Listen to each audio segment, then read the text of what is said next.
السلام عليكم ورحمة الله وبركاته.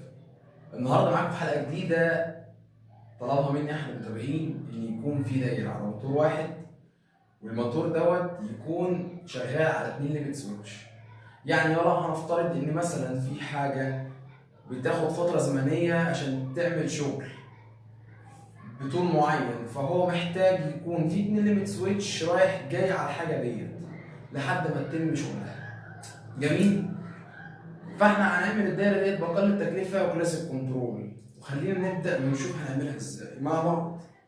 دلوقتي هنشتغل الدايره بتاعتنا بالخطوات اللي احنا كنا عارفينها الطبيعيه خالص. تمام، ادي مفتاح الستوب، وادي مفتاح الستارت، وادي اللاتش بتاع الكونتاكتور كي واحد،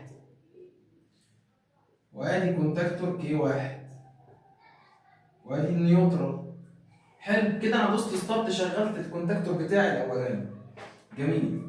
طيب لما كونتاكتور كي واحد يشتغل، لما كي واحد يشتغل حلو ويحرك الشيء ده للاخر،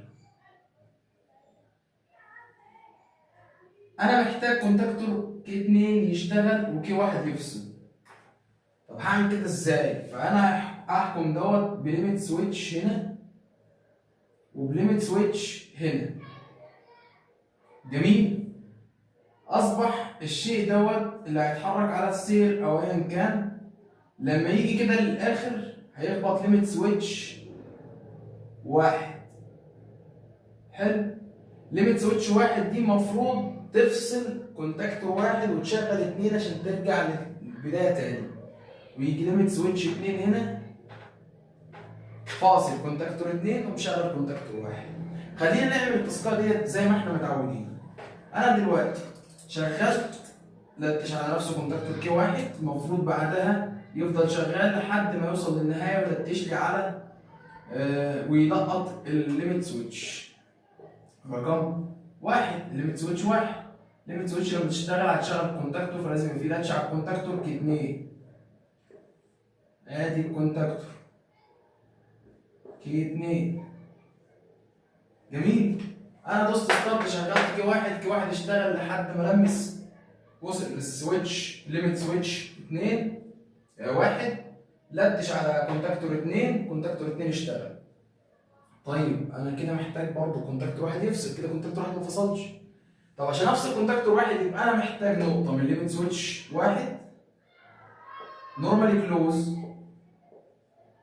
علشان خاطر لما حاجه اشغل اول مره والشيء البوكس يوصل لحد ليميت سويتش واحد يفصل كونتاكتور 2 ويشغل واحد، يبقى واحد 2 اشتغل وواحد فصل. جميل. حلو الكلام. طيب انا محتاج الشيء ده برضه لما يرجع تاني عند ليميت سويتش 2 كونتاكتور واحد يروح نفس الدوره بتاعته، وتفضل هكذا لحد ما انا ادوس ستوب. حلو. يبقى انا هعمل هنا برضه ليميت سويتش تانيه عشان تعيد الدوره ديت تاني، ليميت سويتش 2 اللي هي دي. حلو. وبرضه هاخد منها نقطه نورمالي كلوز على كونتاكتور 2 عشان تفصل كونتاكتور 2 لما واحد يشتغل.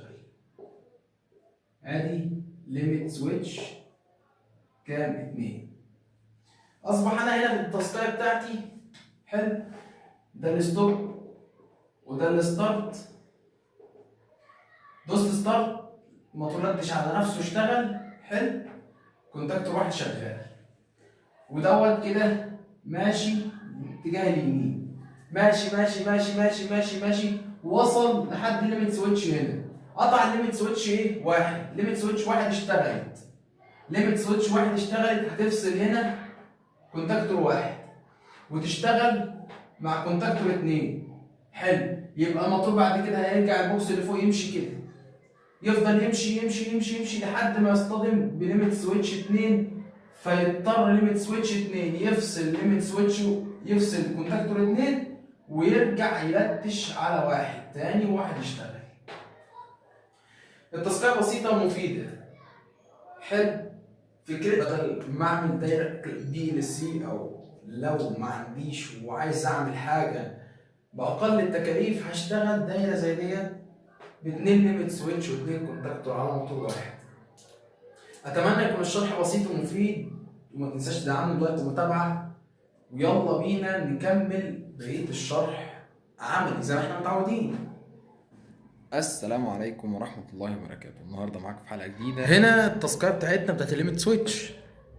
المفروض ان معايا سيركت بريكر، واحد ستوب واحد ستارت كبداية تشغيل، واتنين ليميت سويتش 4 نقط، كل ليميت سويتش 4 نقط، واتنين كونتاكتور.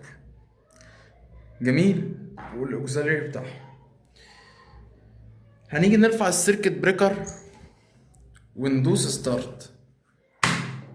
اشتغل الكونتاكتور الاول. حلو. الكونتاكتور الاول زي ما احنا كنا شارحين هيمشي الاوردر اتجاه اليمين. المفروض لما يمشي اتجاه اليمين الكونتاكتور الليميت سويتش يخبط فيها، تفصل الاول وتشغل التاني، وده اللي حصل. طب دوس تاني ليميت سويتش، مفيش اي اكشن هيحصل تاني. ليه مفيش اكشن هيحصل تاني؟ علشان خاطر الليميت سويتش ديت واصله على كونتاكتور الاولاني وملتش منها للكونتاكتور التاني، فبالتالي لو دوست مره تانية التالتة رابعه مش هيحصل اي اكشن. لازم الشيء يوصل الليميت سويتش التانية وبعدها يفصل ده عشان يشتغل الاول تاني. واو، هنفترض ان الاوردر وصل للليميت سويتش التانية، يفصل الكونتاكتور ده ويشغل الكونتاكتور التاني، والعكس صحيح، وهتفضل نفس الدايرة ماشية كده.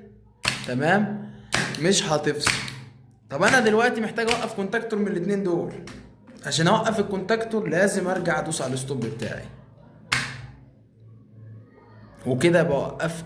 ممكن اشغل بطريقة تانية النظام بتاع الدايرة ديت غير مفتاح الستارت؟ مستني اجاباتكم في كومنتات. وما تنساش لو عجبك الشرح والمعلومة البسيطة ديت، ما تنساش تدعمني بلايك ومتابعة عشان يوصلك كل جديد، وانتظرونا في حلقة جديدة بإذن الله. والسلام عليكم ورحمة الله وبركاته.